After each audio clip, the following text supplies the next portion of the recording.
राजनीतिक दलबाट नियुक्ति भएका झोले न्यायाधीशहरू अब बाहिर हिँड्दा पनि मास्क लगाएर हिँड्नुपर्ने अवस्था आएको छ।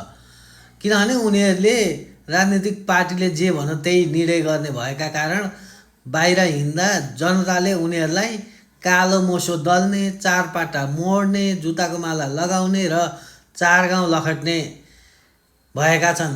अबदेखि बाहिर हिँड्दा एकदम होसियार भएर हिँड्नु होला न्यायाधीश साहबहरू।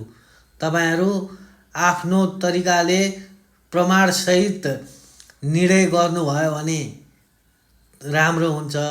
नत्र पार्टीका नेताहरूले जे भन्यो त्यही निर्णय गर्दाखेरि तपाईहरूलाई अब धेरै समस्या हुनेछ। बाहिर हिँड्न पनि सक्नुहुने छैन।